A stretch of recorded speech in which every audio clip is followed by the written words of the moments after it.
we actually have never met until tonight.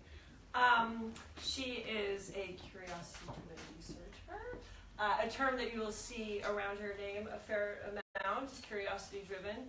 She's a biochemist, she's a mom, a partner, she's an entrepreneur, she's the co-founder of the Innovative Genomics Institute, and she's known as being a CRISPR pioneer. She grew up fleetingly in Ann Arbor until she was about 7, moved off to Hilo, Hawaii, and from there, graduating from high school there, went to Sonoma College. Did you study chemistry there? I did, yeah.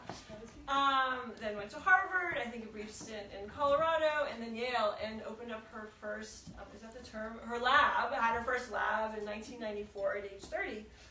So that makes 24 years that she's had her own lab. It's a long time for, I know there's some young women who want to be scientists here tonight. So you can do it by age 30 and possibly even beforehand. Yeah. Maybe not, I don't know. Not being a scientist myself. And I think around about 2005, Jennifer first heard about CRISPR from a colleague in Berkeley over coffee. And by 2012, what had become a side project became something much bigger, and she and some colleagues wrote a paper. And by 2015, she was really thinking about, wow, the implications of a tool, a technology that's actually pretty cheap and simple are vast, and there's something that we should talk about on the policy side. And CRISPR lets folks edit genes pretty easily, but for humans, it also gives us this thorny question of how do we want to edit our own genes, and do we? And a quote from Jennifer was, the quest for perfection seems almost intrinsic to human nature, but if we start down this slippery slope, we might not like where we end up, and most of my good friends know that I'm not a fan of perfection. Anyway, so welcome tonight. Thank you so much for coming. Has CRISPR made gene editing a little bit too simple for us? Well, first of all, let me just say thank you for inviting me, and thanks to all of you for coming. This is really an amazing, very unique event. People sitting on the floor. Yeah, it's very San Francisco. Has gene? Well, first of all, let's just talk a little bit about what is gene editing. What is it? And that was going to be my next question. You did a great job describing it to your kids' middle school class. Can you just tell I'll try to remember what I said to them. But it's basically a technology that allows changing DNA in cells precisely. So imagine that you have it's like the script of a novel that's jammed into the DNA inside of a cell. It's got all the instructions to tell the cell how to grow and divide and become a liver cell or a brain cell or an entire organism. And now you have a way to go in with a tool, a molecule, that can cut the DNA at a precise position in the DNA that triggers a change to the DNA sequence. So you can fix a mutation that causes disease, or you can introduce a mutation if you want to study the effect in cells. So those are two examples of what you can do with gene editing. And the other thing to know about it is that it's not, the idea of gene editing is not new. I would really argue it's probably been around since the discovery of the structured DNA in the 1950s, right? People thinking about how you could manipulate this beautiful double helix of DNA and make changes to the letters that would allow you to control genetic information. So, that was sort of the dawn of the modern era of molecular biology. And so over the last few decades, there have been a whole series of technologies that have come along that allow scientists to get closer and closer to that goal of being able to make a very precise change to the DNA. And in the past, the challenge largely was that these technologies were just a bit too difficult to use, or they were expensive, they required a lot of expertise to use, or they were very, a big time commitment to get them going. And I think what's really kind of one of the reasons that the CRISPR technology and the sort of revolution around it has come about is that this technology, unlike those earlier iterations, is much simpler to use. It means that somebody with, if you came to my lab and you wanted to make changes to DNA in human cells, we could have you doing that in a few days. Right? We could teach you what you need to know to do that in a few days. And we had an event, I think you might have been there, Nevin, where we had Mark Zuckerberg and Priscilla Chan come to a lab at UCSF, and they spent a day. They were there about 6 hours.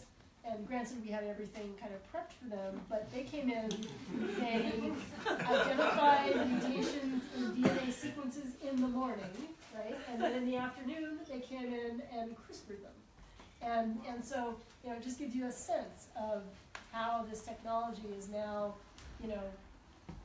really I would say it's sort of democratizing something that in the past was really only practiced by, extreme aficionados. So back to your question. Oh, well, is it too easy?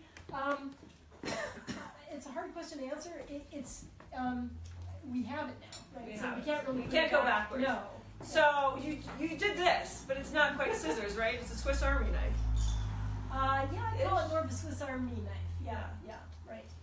Because it's a way of recognizing. So you probably are hopefully familiar with the idea that DNA has 4 chemical letters, right? And they pair up with each other to form this double helical structure. Imagine that you have a sequence of all the letters in the DNA in a human cell, which we have now, when we can get for anyone that wants to do that. And you can literally program this tool. It's not a pair of scissors, it's actually a protein, right? But you can program it. It's a programmable protein that can be programmed from bacteria to go and find a particular DNA sequence in the vastness of the human genome, for example, and very precisely induce a change in the cell at that place, just at the place that you want.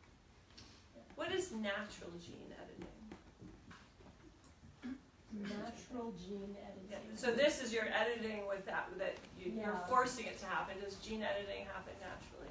Well, I guess you could say that cells are continually evolving and responding to DNA damage, which is actually part of the mechanism of how this actually works. Right? There's variation in the DNA, right? So it's a very natural process. What we're doing here is we're giving it a little help, right? We're saying we want to make a change in this particular gene at this time. Yeah. What industries are they using CRISPR right now? Are they using it in different industries? And then, I think like in 3 years, can you, the inevitable question? Well, here's the crazy thing about CRISPR gene editing, and that is that it really affects any industry that is doing almost anything that has to do with biology. So that includes the food industry, the agricultural industry, animal, whether it's people thinking about animals for pets or animals for food, animals for other agricultural purposes. Obviously a big deal in clinical medicine going forward. Discovery research, companies that are trying to figure out what are some good targets to go after for anti-cancers and things like that. And I was just talking to someone earlier this evening about using it in fungi, right? Using it in yeast and being able to do things there. Beer, bread, I don't know what you're saying. I don't want to give away your secrets, but that's the thing. It's a really it's sort of a very cross-cutting technology. Mm-hmm. Food industry. Have you been involved with that? Yeah. Do you have GMOs? I bet there's a lot of people here, maybe I'm guessing, who might be anti-GMOs. Mm-hmm. I know you said that we're somewhat misinformed, perhaps. It's a whole debate. Right Scientists feel that the public are misinformed about GMOs, right? We had a conversation about it at dinner last night. I have a couple of scientists staying in the house. Yeah, what do they? Pro-GMOs, yeah, of course, pro-GMOs. Yeah. I think the whole debate right now is how do we even define a GMO? Right. And different countries define them differently. So. And did you work in the food industry at all, in yogurt industry? I never have. No, there's a great yogurt connection in the CRISPR story because some of the scientists that did early research showing that these CRISPR systems in bacteria are in fact adaptive immune systems was done by a yogurt company that was trying to use this to protect their cultures. So we can use CRISPR to edit our somatic cells. Is that cells that make up your organs? But we can also use it to edit the germ cells, which are the things that are inherited and passed from one generation to another. Are we, as the public, well informed about on the germ cell side? Do we need more education? You tell me, but I would argue no, we're not well informed in general at all. And what should scientists and politicians be involved in this? Yeah, I think it's critical. I think anybody who's interested in this, because in the end it affects us all, because it affects the way that people are going to be increasingly deploying gene editing in all sorts of different settings, including potentially in the human germline in the future. And so I think it's essential for people to understand, what does that mean? What are the implications? Once you do it, you can't really turn back. That's right. Right. It's a one-way street down to. And it raises questions about ethics, about eugenics, about potentially state-sponsored programs that would do that. Who gets access to such technology? Who pays for it? Who decides who can do it? Who can't? What do we do if there becomes medical tourism, people going to other countries to do this during in vitro fertilization, for example? It's just a whole myriad of different aspects to it. Right. Yeah. And we have a president who I don't think has ever in his 30,000 tweets tweeted anything about gene editing, has he yet? So I mean, it's happy or sad about right. Here's the thing, right? You want to educate the public, but at the same time, you're probably sort of hoping that our president doesn't tweet anything on this topic. So it's like you sort of need to stay quiet, but how do you educate us? There's a lot of salons now, probably not. Well, yeah, actually, I think this is a great forum, and hopefully. Because one lousy tweet can sort of really ricochet. It could. Yeah. And how, I know you, in about 2015, you gathered a handful of scientists up in the wine country to talk about policy. How is that going now? Well, that came about because I was increasingly bothered that, I'm trying to imagine that scenario, because I'm a biochemist, and I was working away in my lab on this crazy little CRISPR project, and it really was curiosity-driven research. And we got to a point where we realized that this system could be used in a very different way compared to how bacteria use it. You could use it as a technology for gene editing. Published this paper, and what happened next was truly, I don't think any of us could have imagined how quickly this tool was adopted by labs globally and starting to do all kinds of work with this, including work in the germline of various kinds of plants and animals. And so I think it was a paper that came out in 2014, early that year. I was sitting in my office at Berkeley, my phone rings, and it's a reporter saying, what's your opinion about this paper coming out tomorrow in the journal Cell? And I said, what paper? And he said, this is a group in China that's publishing a paper showing that you can do germline editing in monkeys, and that it's very precise. It's completely. What year was this? 2014. Yeah. And what does that mean exactly, germline editing? Yeah, so germline. So it means editing in eggs or sperm or embryos. And the point there is just that any changes in the DNA in those kind of cells becomes heritable by future generations. So it's really kind of a permanent change that gets passed on to future generations. Okay. And I remember thinking, gosh, if it's working and people had already been doing it in rats and mice and plants and other organisms and animals, and I thought, well, if you can do it easily in monkeys, who's to say there isn't somebody somewhere already doing this in human embryos? And maybe the next call I get is going to be somebody saying, hey, have you heard about the CRISPR baby? And that seemed kind of horrifying to me at the time, the technology. Why? Well, because I felt like at the time, nobody really outside of my little ivory tower of scientists knew anything about this. Right? No one's talking about it. No one's talking about it. This was way before anything in the media was written about it. I want these other babies. I want my kids to have HIV immunity or cancer immunity, or live longer, or be taller. Why not? Yeah. Right now, CRISPR off target is less than just random mutation. Yeah. As long as we take care of the next generation, we take care of the kids. I didn't ask to get born. My parents just had me and they took care of me. So why not have that for the next generation? Why against them? Not against it. Why not against it? But I think we have to be cognizant of how it could be used by other people, whether it's a state-sponsored program right? It does offer the opportunity to do any kind of editing in principle that you wanted to. So you mentioned a bunch of things that you know, all sound pretty nice and pretty benign, and you know, diseases, diseases or health not perfection things necessarily. like that. Well, you mentioned tallness. But you mentioned tallness. But you know, I think that you really have to imagine. You know, suppose North Korea got a hold of this and decided, okay, we're going to create a super army and we're going to edit all these embryos. I mean, you know. So germline editing can create a gene gap. Right, and also yeah, and I think it just, to me, it struck me as, you know, you don't want this kind of powerful technology to just be randomly deployed without anybody giving it any thought. It just seemed, to me, it seemed wrong. I don't know, maybe if you don't agree, but it seemed not right. And so you know, and I was, you know, I would go to work every day and be really intensely working in my lab on you know, on this work, and talking to people about it. And then I'd go home at night, and I'd go to PTA meetings and talk to my neighbors and, you know, things like that, and I realized nobody has any clue that this is coming. And it was just weird, you know, it seemed strange. And so I thought, okay, we need to so where begin getting a discussion going. So where do things stand now? So that was in 2015 that you gathered some scientists. Right. Where do things stand now, sort of for us in this room to understand between, you know, preventing inheritable childhood diseases versus creating perfect children who are tall and what have you? Well, first of all, for the most part, we don't have the knowledge of the genetics to do those kinds of things. Right? For the most part, we don't. Yeah. And that'll come over time. It will. You know, but today It's not being used clinically. no, not well, at least Not in. I know. Not in. Yeah.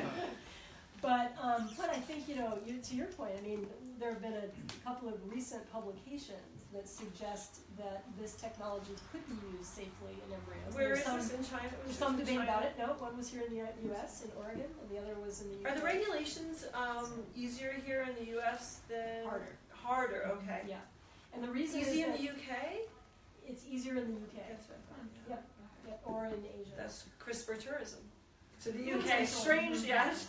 Potentially. Yeah, I see. Yeah, Yeah. right. About the use of your CRISPR technology, so do we need like a different, a new specialism in the medical education so that we actually train physicians to particularly do CRISPR? Because who is doing this in the practice? Do we need to have like a new specialism? Well, I mean, this is kind of where, you know, what Evan said, I think, is very, very important to think about. I think the technology is pretty widely available, but it might not necessarily be something that an average clinician, you know, has the tools in their own laboratory to pick up and use. And this is where having collaborations, having centers that bring people together with different types of expertise, super important, you know, to get this going. And not just for gene editing, but for lots of things, right? Where you have people developing technologies and you have people who are really clinical specialists. And what you want to do is get them together so they can identify important problems and then solve the technology challenges to get to the point where you can actually go into the clinic. But once you sort of know how to do it, then it sort of becomes more common, and even then you need people who really are trained to understand when to do X or Y or Z. Absolutely, yeah, absolutely. And as you know better than me probably, you know, using something clinically is a whole different ball of wax than using it in the research lab, right? So, yeah. What is the most exciting application for you that CRISPR has had so far? Well, I think that I would say a couple of things come to mind. I mean, I think that, frankly, in agriculture, it's been very exciting to see how quickly plant biologists are now able to make modified plants, do things that in the past took, you know, many, you know, months or in many cases years to do, because you had to back cross things to get, you know, alleles of genes separated in different types of plants. So there was this, I've used this example in other talks, but I love this story that came out this summer from a group that was using CRISPR in tomatoes. And they were able to, they had long known about a gene that was responsible for branching in, you know, think typical tomato plant, you've got, you know, branching that creates, you know, you get all these clusters of flowers and those each lead to fruits. And they figured out that they could, by mutating a gene in these existing tomato plants, they could actually create plants that would branch a lot more, and the branches were stronger, and so they got sort of a threefold increase in fruit yield. Heavy Right? with fruit, And it laden with was fruit. very fast to do it. And you know, I went there and visited their lab. This is Zach Lipman in New York, and he said, for this to be done by traditional plant breeding, it would be years and years, and it would be hit or miss whether you even get this result at the end. So I think that's a very interesting thing, and that's sort of a harbinger of what's going to happen, I think, across agriculture in the future. And then, and I think clinically, there's no actual, developed clinical application yet, but there's lots of interest in using it in different types of tissues, and I suspect one of the first applications will be in blood, because the cells can be actually taken out of a patient, edited, and then replaced. And so for things like sickle cell anemia or various kinds of other blood diseases like thalassemias, this potentially is going to be really transformative. You grew up in the Big Island. Hilo. Hilo, Yeah. And you moved there when you were about 7? Yeah. 7, yeah. Your father was an American lit professor. What was your childhood like? I know that he brought home Lots of a lectures. copy of the Double Helix. What was lots of what? Lectures. Lots of lectures. What was childhood like? Books? Did you have books around? Your dad was a lit professor? Tons of books, yeah. He liked used bookstores, which is where he picked up that copy of the Double Helix. I can still see it in my mind's eye. Sort of dog-eared, little paperback, book. And he loved reading. He was not a scientist, but he loved reading about science. So he read, all sorts of. Were you an only child? Your brother? No, I have two younger sisters. Okay. Yeah, and it was to be perfectly honest, it was a bit of a difficult time when I first moved there, because it was 1970s.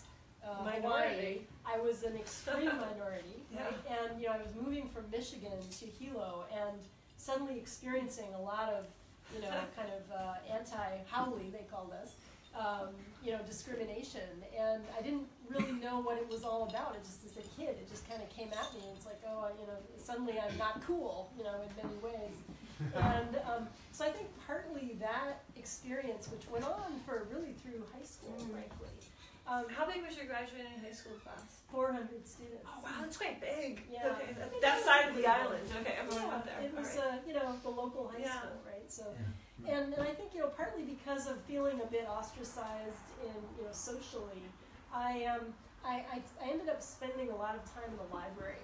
And, those days, before the internet, and, so if you wanted to know anything, you had to actually go and, read books and journals and things like that. So, I spent a lot of time just kind of poking around in libraries and reading about things that I just thought were interesting. And so, for example, in the 1970s, it was like 73, the gas crisis. Anybody remember the gas crisis?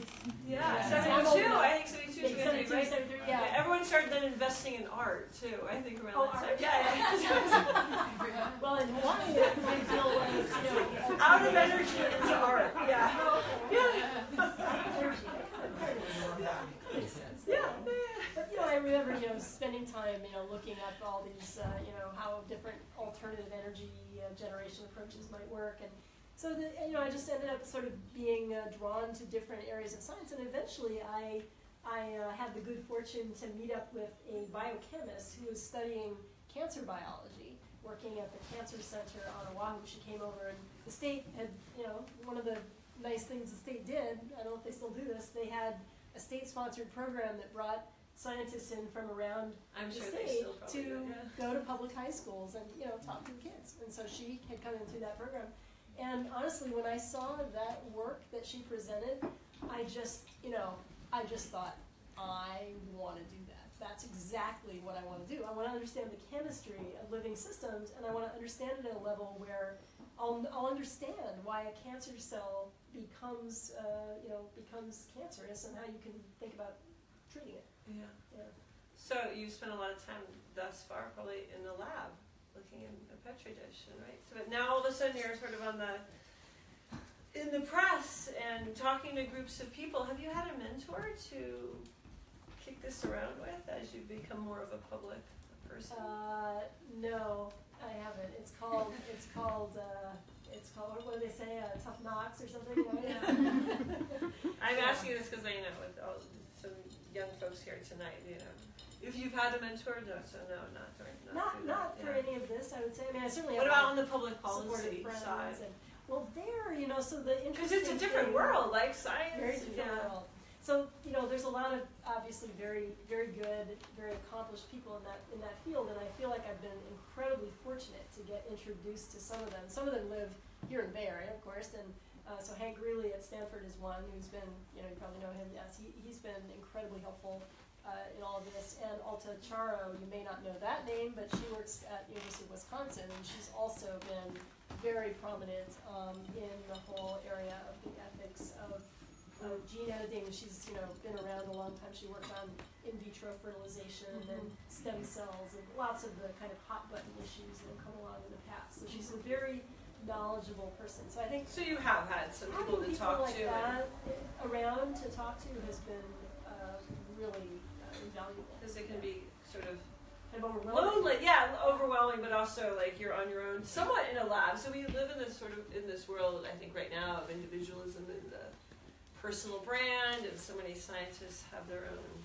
web page and their own Facebook page. Yet working in a lab is collaborative, right? How does that work out? Yeah, well, actually, that's what I love about science. I love the fact that science is collaborative. It's in fact the work that led to this to the sort of understanding how to harness this CRISPR system as a technology was an international collaboration for us. You know, we were working with a lab in Sweden who had a student in Vienna, and my student was from the Czech Republic and working in Berkeley. So, you know, it was very, very exciting. A lot of Skype?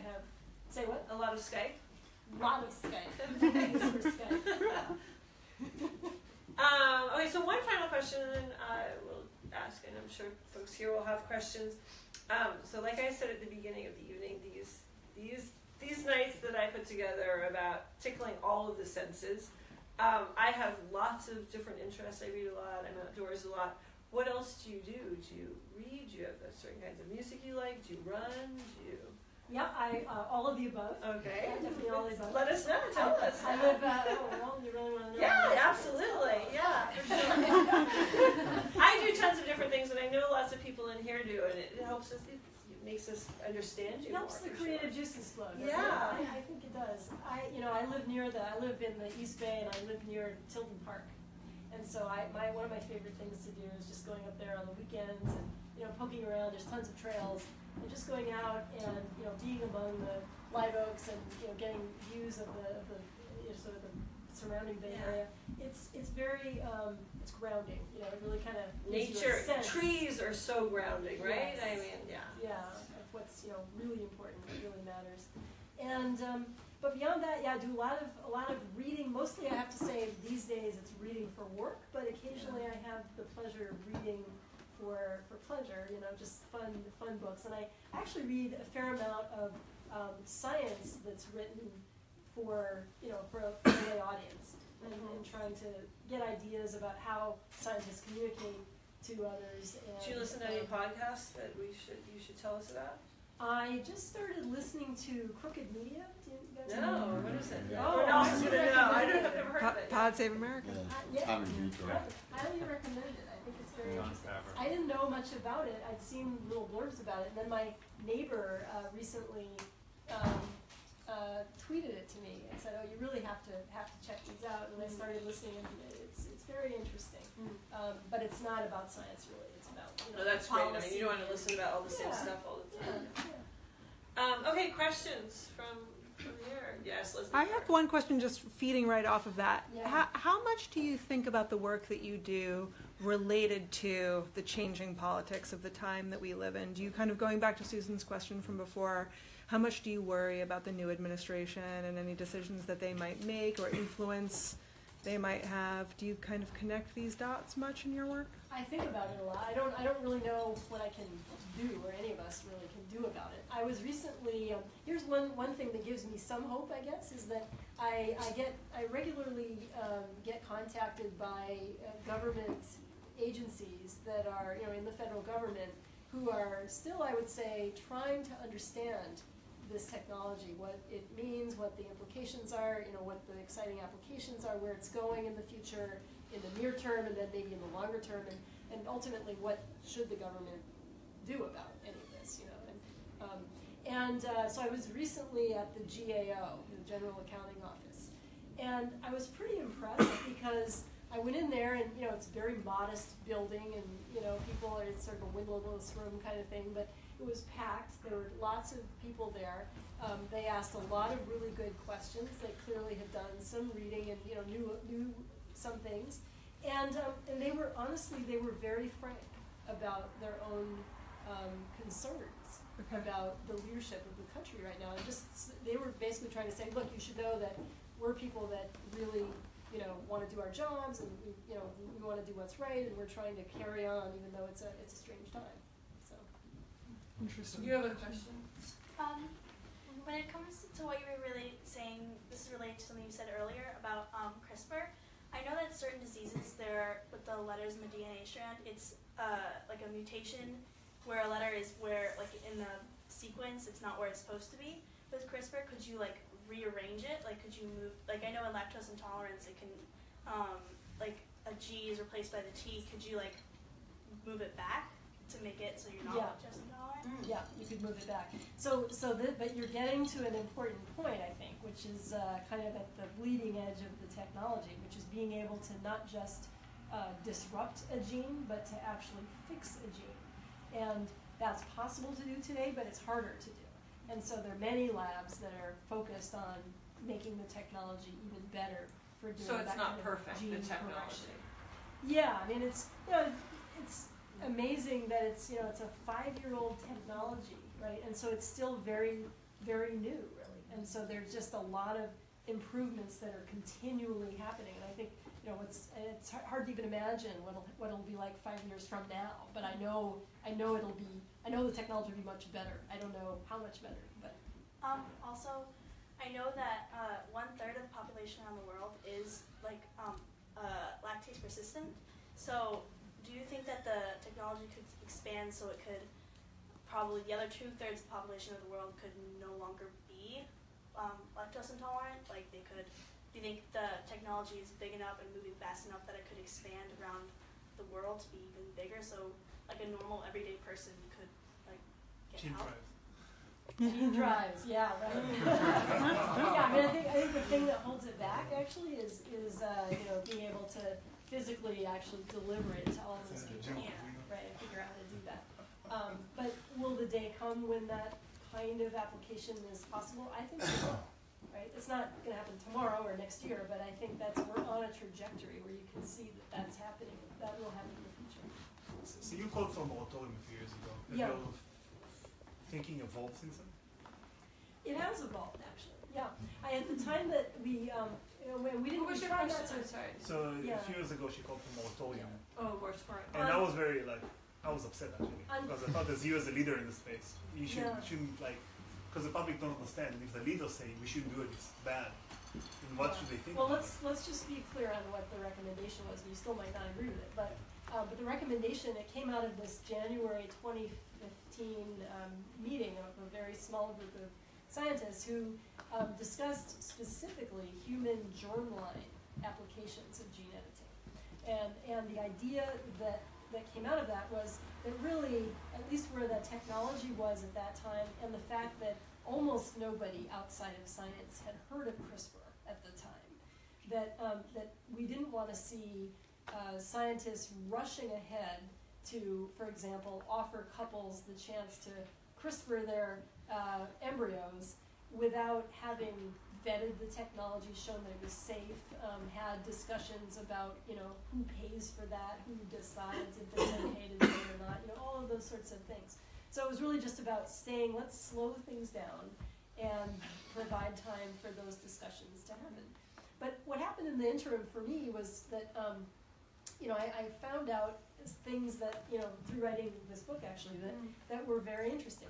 I'll just give you one example. So I found out that in Israel, the government actually will pay for couples to have 2 kids by in vitro fertilization, including pre-implantation genetic diagnosis if they want to do it, and that's all paid for, right? And so I thought that was very interesting because it was sort of a model where you could, and granted it's a very different kind of country than the US and it's a lot smaller, et cetera, but nonetheless it sort of presented a model for how you could imagine having a system that would make a technology like this available to everyone. Because one of my concerns, frankly, is about equity, right? I don't really think it would be a good idea if, wealthy people can go and do this and makes the gene gap, right?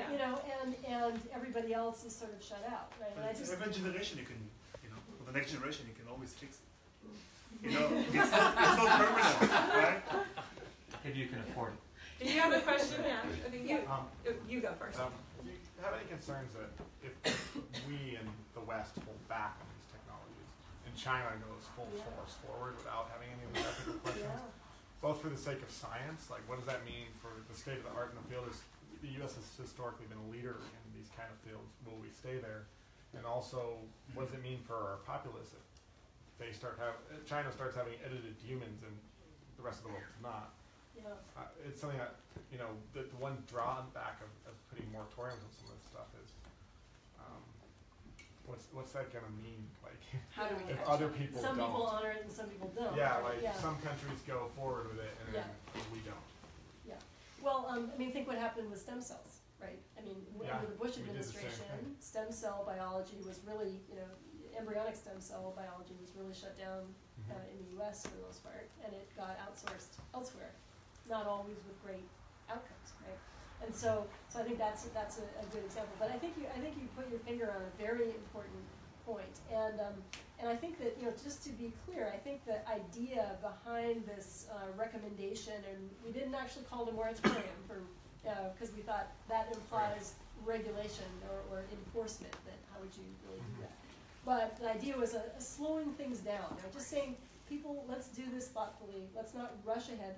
I didn't want to see someone, giving birth to a CRISPR baby so that they could be famous, and then having that lead to all kinds of maybe health problems for that child that would then cause a backlash, and that would be worse, right? Because then you'd have people saying, "This is a terrible technology. We don't want to use it. Government should shut it down completely."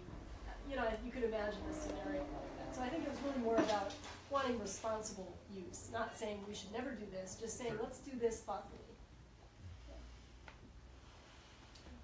I wanted to change up the tone a little bit. What's the weirdest thing that you've ever CRISPR's been used for? I love the question. That is a great question. The weirdest thing. Pigs. There's all kinds of there's many pigs. There's all kinds of people doing butterfly. De-extinction. Butterfly experiment. De-extinction. De-extinction. Yeah, let's discuss de-extinction. The woolly reviving the woolly mammoth. People working on that supposedly. I just think that there was a great. I don't know if this is weird or not, but I thought it was super cool. There was at one point I saw a young researcher had put in a grant application that I was reviewing. This was already a couple of years ago, and she was interested in bipedalism, the development of bipedalism. And to study it, she was studying two rodents, one of which is a quadruped, like normal mice, and this other sort of fairly closely related rodent that is bipedal naturally. They had DNA sequences for both of these organisms, and she was using CRISPR to start introducing genes one to the other and say, can we create a bipedal mouse, right? So,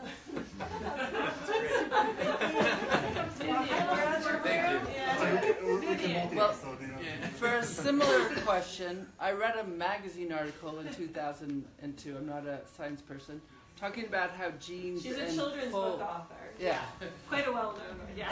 How genes enfold and they can be, the way they interact can be a lot more complicated in 2002 than people understood. Not just like the 4 building blocks. So besides weird, I wonder what's your biggest, one of your biggest concerns. Well, I think we kind of already touched on it. Actually, I think my biggest concern is not so much actual uses that would be dangerous in some way, because I still feel like that's probably not right on our doorstep. It's more that there would be some application of gene editing that would attract a lot of negative public attention or negative government attention that would create a backlash that would inhibit scientists from, really developing this technology quickly for things that I think we would all be excited about, like curing genetic diseases. You have a question? Yep. So what do you see as your biggest stepping stone or bottleneck for your current research? I think it's really, so my lab right now is mostly people who are kind of like me, they're biochemists, they're people who think about molecules, they're trying to understand the mechanisms by which, CRISPR-related molecules are working in cells. And I think the biggest challenge is to connect that, which I do think is really important, information to have, but what I really want to do is I want to connect that to solving real world problems, right? Whether it's connecting it to people that are thinking about cancer immunotherapy, or like we have a great project going on right now with the brain surgery team at UCSF in glioblastoma, trying to figure out we're using CRISPR in two ways there, trying to both figure out what genes are involved in glioblastoma development, but then also developing delivery methods that would allow eventual treatment of those patients. So, and it's a very different way of thinking than the typical person in my lab has been exposed to, including me. Mm-hmm. So I think it's a challenge, but it's a really good challenge. I mean, it's really fun. Mm-hmm. Yeah. Can you clarify the distinction you mentioned earlier between disrupting genes and fixing genes? Yeah. When we were talking about lactose intolerant. Yeah, so the difference is that you can, so if you just, let's see, you could think about this like, again, and I sort of like the analogy of a book chapter or something. You think of the page of a book, it's got, a bunch of words on it and, paragraphs, etc. And you can imagine that you're reading along, you notice a typo, and, you could imagine being able to fix that, typeset it correctly, or even just go in there with an eraser and, write in the correct letters. But you can also imagine that you just need to delete a word. You just need to knock a word. You see that there was an extra word in there, and I just need to get rid of it. So gene editing it's sort of the same concept, where you could imagine that you might to have an effect on a patient, for example, if we're talking about clinical use, you might want to just get rid of a gene that's causing damage. You might just want to not have that gene around, so you want to get rid of it. But you also might, like in your example, you might actually want to just rewrite the code, right? You don't want to get rid of the gene, but you need to fix it. And so what I was saying earlier is that right now, with this technology, it's easier to do the deleting than to do the replacing. Okay. Yeah. How long does that typically take? Like if you were to give someone this, you need to delete a gene in a person or an animal, does that take, does it happen relatively So we're quickly doing over the this course right of now months? in mice, for example, and we're doing it in mouse You mean to brain. see the effect? To see the effect, yeah. And it takes about 2 or 3 days. So and we then do, it's just gone. yeah. So Wow. we So do these you have injections. to see Amazing. the make your face red. In 2 to 3 days, it would just be not red. Well, I mean, it would depend a lot on the cells that are being edited, because it might take a lot longer for those cells to actually be replaced with cells that have been edited, right? But we're doing this in mice, and we have a very nice mouse model that has a red protein that gets turned on when we do the editing. So it's very visual. You can inject into the brain of these mice, and then within 2 days, you see that a large section of the brain is now, the cells are all red because they've all been edited. So that's how we know. Okay. And is it just one application? It's like, is it an injection? How does it? Right now we're doing it once, just one. I mean, I think that's the beauty, in a way, of a gene editor, right? In principle, in the future, when it becomes efficient to do this, you could have a one and done kind of treatment, or even a cure. I think we're just going to do one more question and then wrap up.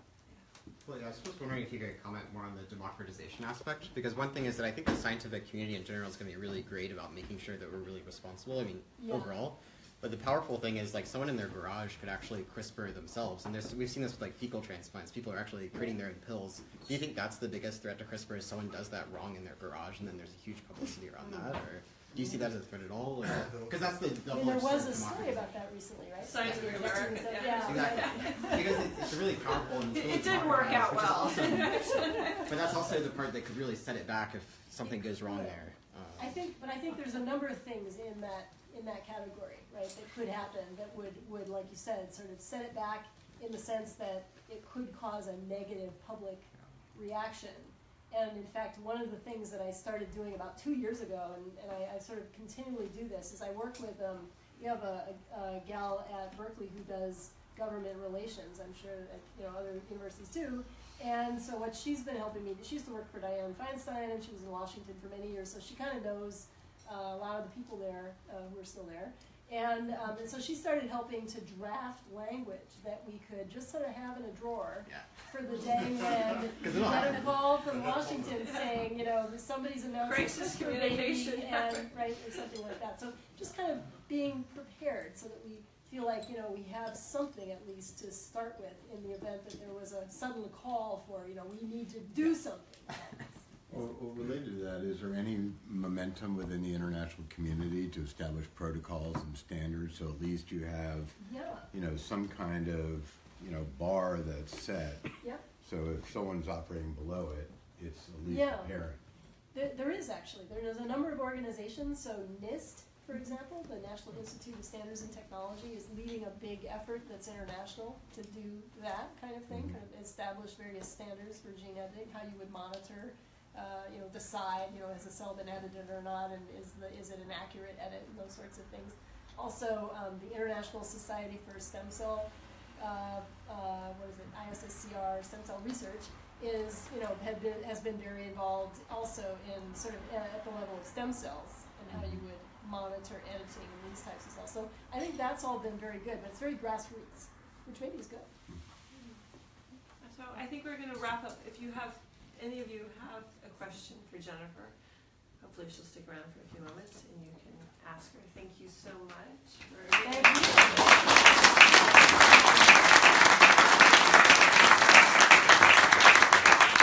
don't run away. We are going to have a brass quintet performing in here like in the next 10 or 15 minutes. And it's going to be amazing. It's folks from the San Francisco Symphony, and I think the opera and the ballet.